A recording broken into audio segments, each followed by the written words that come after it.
mega love shout out sa inyong lahat. Ayan, so for today's video, mayroon akong gustong i-share sa inyo. Alam nyo guys, nasa bahay lang ako ngayon kasi mayroon tayong kababayan na may interview ngayong araw. So, inaabangan ko rin ang tawag ng employer or tawag ng ating kababayan after the interview. Unfortunately, hanggang ngayon hindi pa siya natawagan. So, busy pa siguro yung amo. Kaya antay-antay lang din ako, kaya nag-video na lang ako para hindi tayo maboard, okay?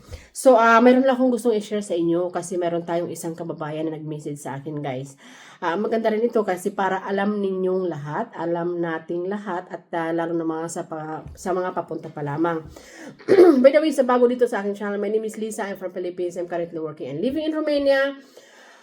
Isa po ako may-ari ng agency dito. Mayroon din po ako mga partner kung kinakailangan. Rest assured po na tayo ay legit.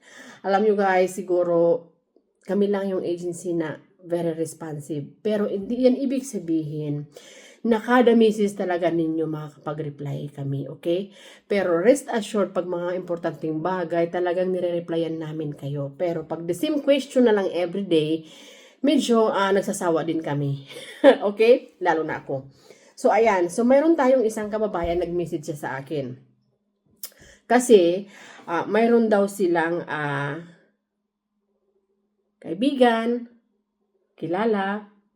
Ang sabi daw ay pwede silang makapunta dito sa Romania kahit walang employer. Okay? So, para sa may mga ganitong, nai-encounter, para sa may mga katanungan ng ganito. Alam nyo, sa mga gusto mag-apply dito sa Romania, hindi po ito totoo. Wala po kahit sino man makakapasok or makakapunta dito sa Romania na walang visa. Kahit nga po yung tourist visa, na walang employer, okay? Kahit nga yung tourist lang, kailangan natin ng invitation. Kahit nga lalo na pagtrabaho ang iyong pupuntahan dito sa Romania. Okay, inuulit ko, hindi po totoo yan. Huwag po tayong maniniwala. Wala po kahit sino man makakapasok dito sa bansang Romania na walang employer, lalong-lalo na kung ang iyong pagpasok or pagpunta dito sa Romania ay para magtrabaho. Maliban lang kung ikaw ay mayroong pamilya dito. Kasi pag mayroong kang pamilya dito, ang tawag sa visa ay reunification visa. Ibig sabihin, pamilya mo, makukuha mo, ito ay pag-residence ka dito sa Romania, ito ay kung may asawa ka dito sa Romania. So ito po ay pwedeng makapasok dito sa Romania na walang employer. Pero kung ikaw ay pupunta sa Romania na wala kang employer, wala kang mga kilala, wala kang pamilya, of course, lalo na, tapos may mag-aalok sa iyo na magbabayad ka lamang at makakapasok ka ng Romania, huwag po kayong magtitiwala dahil hindi po ito totoo.